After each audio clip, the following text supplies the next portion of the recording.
A theft at an Oklahoma historical site. We have the details, plus control of Congress remains unresolved. In the cold front here, will we see snow? This is OU Nightly.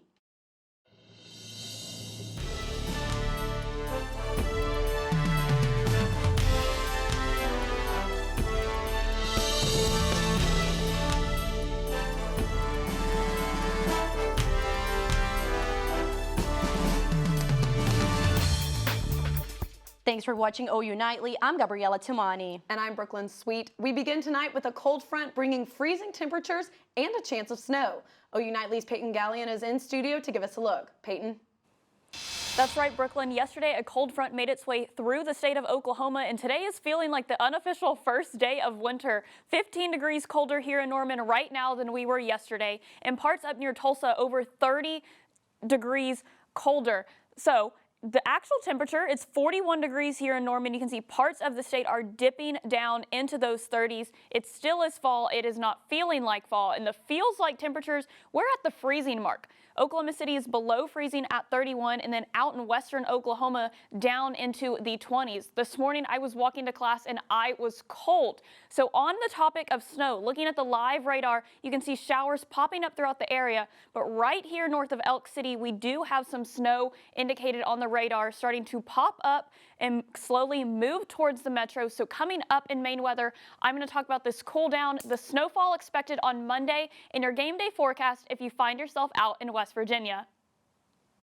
Thanks, Peyton. A historic Oklahoma museum is the victim of theft. OU Nightly's Tyler DeLuca is live with the details. Tyler? Yeah, guys, the Moore Lindsay Historic House Museum has been a part of the Norman community since the 1970s, but over the past year, crime has been at its doorstep. We are paying attention, and we are a nonprofit that runs on a very slim budget, so everything like that we have to replace really does hurt. For now the 5th time since last October, the Moore Lindsay Historic House Museum is the subject of a random act of robbery or vandalism. I went back and looked through our security cameras and saw a woman pull into the driveway. She was in a Chevy sedan of some variety, silver, and got out of the car, walked up to the porch and loaded a few things into her car, and then walked around the side yard into the backyard looking around, picked up a few more things, put them in her car, and then drove away. It all took about 5 minutes, so pretty quick, but very bold. Unfortunately, this is not even close to being the worst the museum has seen. The first incident of vandalism was right here, where you can see this bush is very sad looking. We had a basket of pine cones that used to sit on the table over here, and someone took it, put it on top of the bush, and set it on fire. So we're very, very lucky that the fire apparently stayed limited to the bush. Information about the woman seen in the video previously, that you contact them directly. Reporting live here in Norman, Tyler DeLuca, OU Nightly. Thanks, Tyler. Today is the 68th year of observance for Veterans Day in the U.S. The federal holiday honors servicemen and women who have served in the armed forces. Government officials across the nation took the day to give speeches and hold ceremonies honoring the past, present, and future veterans. Vice President Kamala Harris calls Veterans Day a day of remembrance. Here on hallowed ground, we also remember those who gave their lives for our nation. We remember our service members who have not yet returned, and their families. If you know or see a veteran today, thank them for their service. Coming up, congressional uncertainties are still high after Tuesday night's election. Multiple states are looking at possible runoffs in December. And the official winter season doesn't start for a couple weeks, but winter is here. OU Nightly's meteorologist Peyton Galyean will give us a look coming up.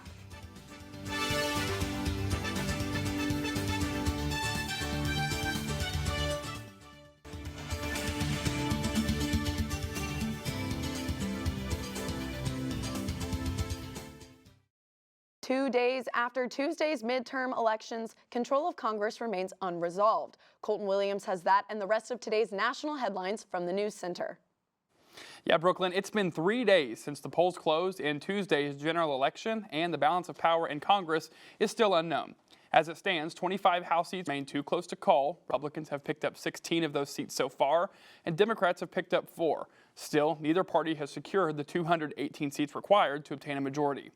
And all but 3 Senate seats have projected winners as Republicans attempt to flip that chamber. Arizona and Nevada remain too close to call, and Georgia appears likely to be headed to a December 4th runoff. Republicans currently hold 49 seats. Democrats currently hold 48, meaning that the Georgia runoff could be the decider in which party gains a majority. And as the congressional balance of power is being finalized, a new statement has come from former President Donald Trump. In an email to supporters, Trump said he is going to be, quote, announcing something huge at Mar-a-Lago this Tuesday, November the 15th. Political advisors speculate that Trump is making an announcement regarding a 2024 presidential run. Gabriela in Brooklyn, Arizona still has 540,000 ballots to count, and Nevada still has nearly 100,000 to count before those results become official. Thanks, Colton. Well, just in time for the holiday season, Pillsbury released an ugly Christmas sweater. The design is interactive and celebrates a holiday menu item. And Peyton, will I need to add one of those sweaters to my cart for this weekend? You definitely will. It is definitely sweater weather outside right now. Temperatures in the 30s and 40s across the state. I'll let you know when that snow will fall from the sky coming up.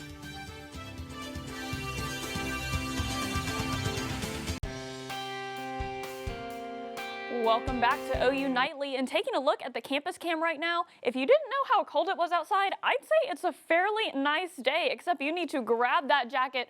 40 degrees, mostly cloudy skies. That sun's trying to peek through every now and then across the metro. 41 down in Purcell, 39 here in Norman.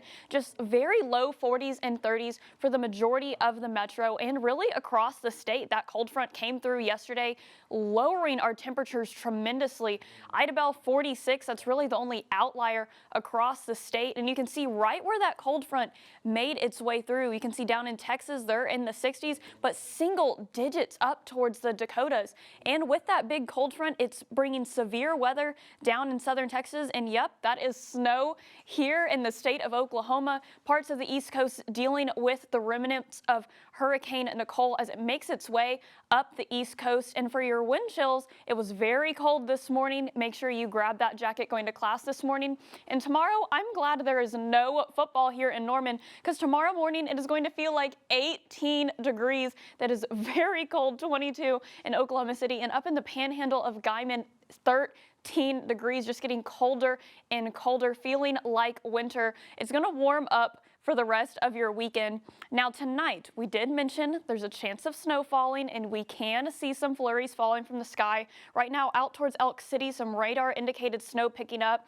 And right around closer to 7 o'clock, this little blue snippet, that is snow. And as it makes its way out of Cleveland County, it's going to pick up some speed and across in eastern Oklahoma, definitely going to get stronger remnants. But it's going to clear out for the rest of your weekend. Your weekend forecast is fine, but I want you to turn your attention to Monday, because this is the day we are watching closely. 7 a.m. Monday morning, Galyean, you're going to be dealing with that snow. And as we go throughout the morning hours, this is at noon. Norman, we are getting that rain, and the rain is going to form and mix over into snow. You can see coming down with that mix here in Norman and Oklahoma City, and it's going to stay here for the majority of the day before it moves out across the state. And how much are we expecting? Well, models are kind of all over the place, but some are picking up 1.5 inches here in Norman and more across the rest of the state.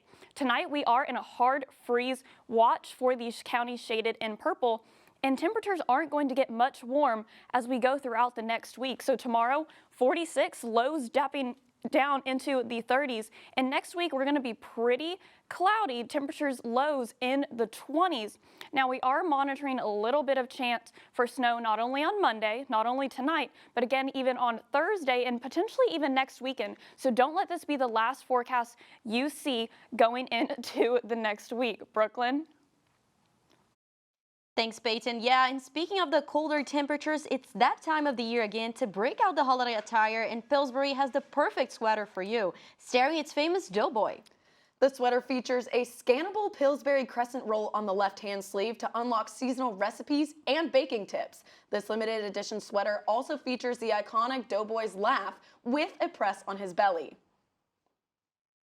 Coming up next on OU Nightly, we'll hand it off to Big Friday Sports. Stone, what should we be looking forward to for tomorrow's game?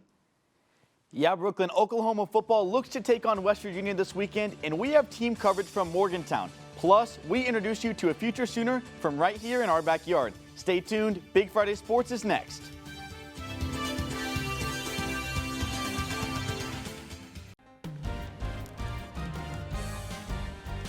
Hi, I'm Stone Weber.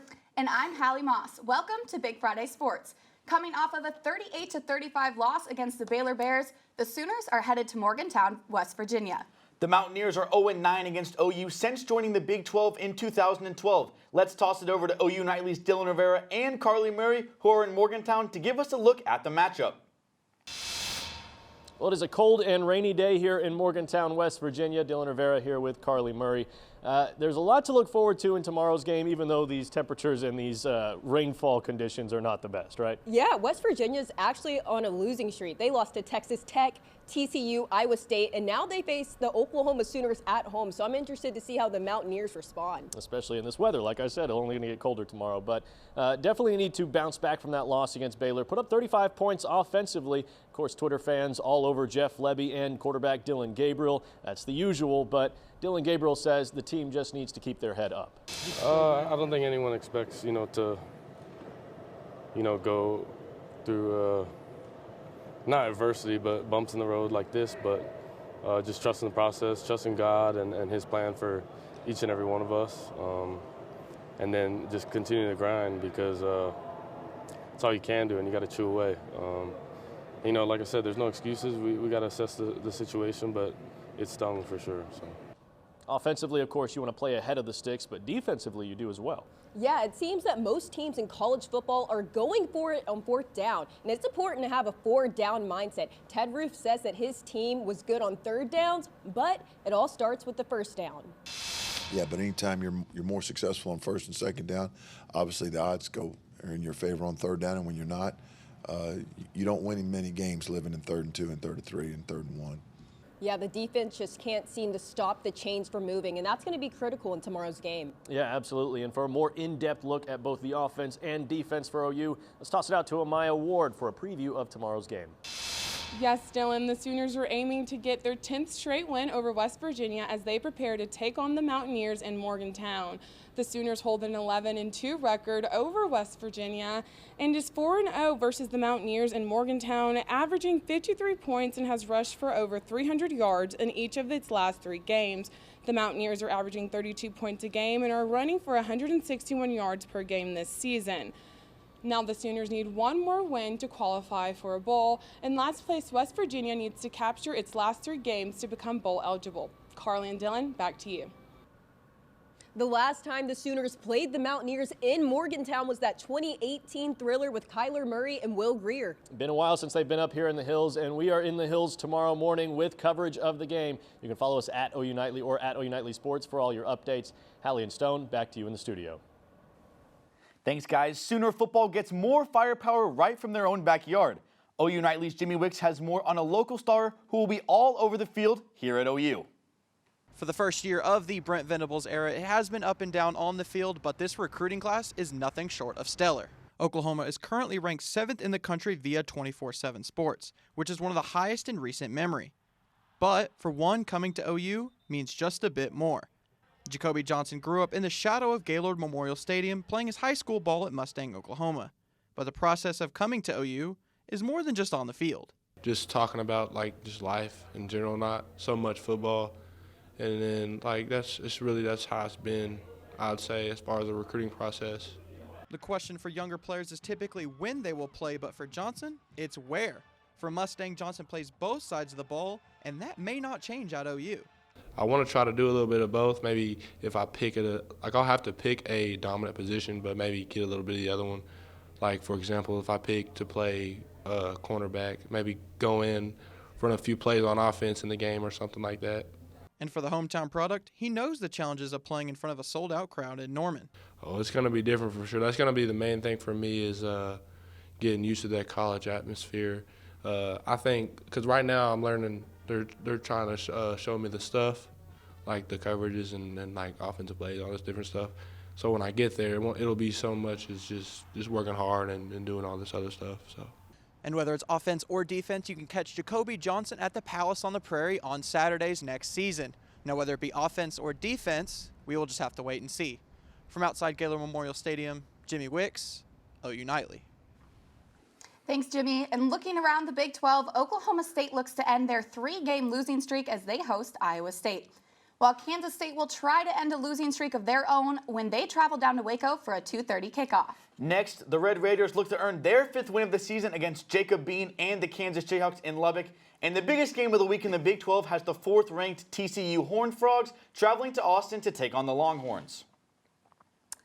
And tonight's the first night of high school football playoffs in Oklahoma.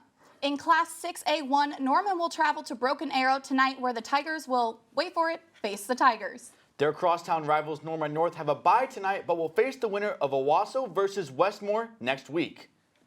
Now on to the big leagues. Thursday night, the Panthers finally got their win over Atlanta after a close overtime loss 2 weeks ago, but this time without Baker Mayfield. Carolina stuck with P.J. Walker the entire game as he brought them to a 25-15 victory. When we come back, we'll take it from the field to the court as both OU basketball teams are in action today. That's right, and Porter Moser's squad picked up a big recruit. We'll have more after this. Welcome back to Big Friday Sports, and I'm going to be weird to say this, but if you find yourself in Morgantown compared to Norman this weekend, you're going to be warmer. I know, very hard to imagine. The Oklahoma Sooners take on the Mountaineers tomorrow at 11 a.m. Tailgating about 49 degrees. Going to be cloudy for the majority of the day. Kickoff climbing into the very low 50s. Winds not really going to be a factor throughout the game, 5 to 10 miles an hour. We're going to fall back again by halftime to the 40s and the end of the game 46 degrees. So while most of us are here in Norman bundled up cheering on the Sooners, I know Dylan and Carly are out in Morgantown. They're going to have better weather than we will this weekend, but definitely going to be a great game to watch. Stone and Hallie.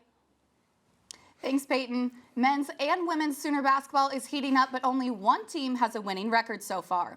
The 15th ranked OU women's basketball team continued its march through their non-conference slate this morning against SMU. It was field trip day across the state, and 5,000 students were at the LNC to watch today's game.